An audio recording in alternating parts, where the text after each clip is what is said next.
भूमि पेडनेकर की मूवी भक्षक, जो शाहरुख खान की कंपनी रेड चिली द्वारा निर्मित है, 9 फरवरी को रिलीज हुई है। ये फिल्म बहुत ज्यादा चर्चा में है क्योंकि ये फिल्म 2018 में मुजफ्फरपुर में हुए शेल्टर होम की घटना पर आधारित है। तो चलिए जानते हैं शेल्टर होम की इस घटना के बारे में। 2017 में बिहार के समाज कल्याण विभाग के प्रिंसिपल सेक्रेटरी अतुल प्रसाद के निर्देश पर बिहार के सभी शेल्टर होम के ऑडिट की बात निकलती है, क्योंकि उन्हें लगा कि जितने भी शेल्टर होम्स इस राज्य में चल रहे हैं, जहां पर बच्चे, बच्चियां, महिलाएं या बुजुर्ग लोग रहते हैं, वह सही तरह से फंक्शन नहीं कर पा रहे हैं जैसे कि उन्हें करना चाहिए। इसके पीछे की वजह जानने के लिए ऑडिट होना चाहिए। 2018 में जब मुंबई की एक company Tata institute of social sciences की टीम कोशिश ने बिहार के सभी शेल्टर होम का ऑडिट किया। पहले उन्होंने वहां के संरक्षक, फिर वहां के कर्मचारी और फिर वहां पे रह रही बच्चियों से बातचीत की और वहां पर गड़बड़ी पाई। 15 मार्च 2018 को 100 पन्नों की रिपोर्ट पेश की गई, जिसके एक पन्ने पे कुछ ऐसा लिखा था जिसने अफसरों के होश उड़ा दिए। रिपोर्ट के पेज नंबर 56 पर जिक्र था यौन शोषण का। शोषण किसी एक महिला का नहीं, बल्कि 34 मासूम नाबालिग लड़कियों का, जिनमें से कुछ की उम्र तो 7 या 8 साल की ही थी। रिपोर्ट में आगे लिखा था कि इन मासूम बच्चियों का अबॉर्शन भी शेल्टर होम में कर दिया जाता था।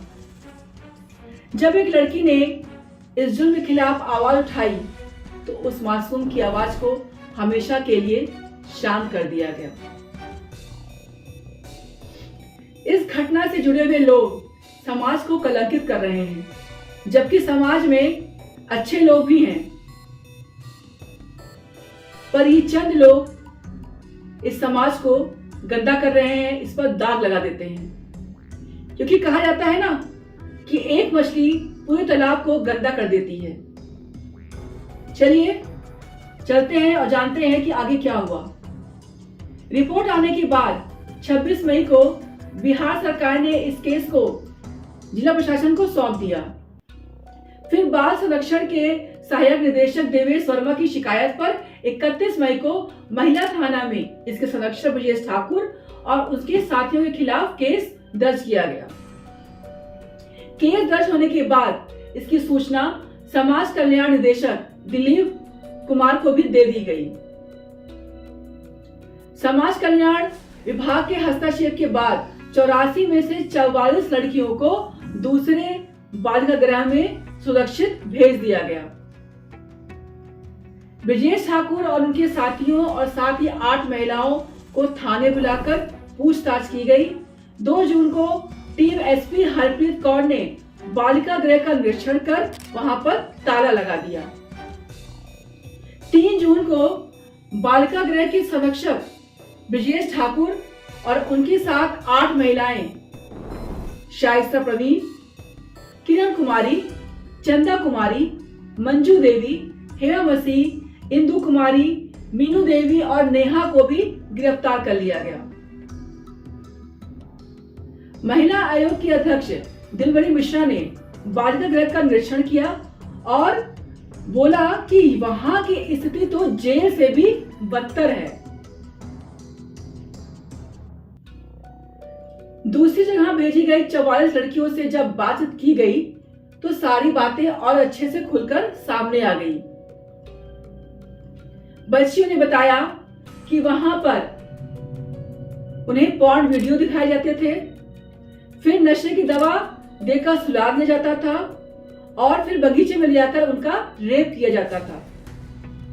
और सबसे बुरा दिन तो उनके लिए मंगलवार का दिन होता था, जब काउंसलिंग के बहाने उन्हें ले जाकर सफेद पोशों को सौंप दिया जाता था। इतनी दरिंदगी कोई इंसान कैसे कर सकता है? शायद ऐसे इंसानों को हम जानवर भी नहीं कह सकते, क्योंकि जानवर भी शायद ऐसा ना करे।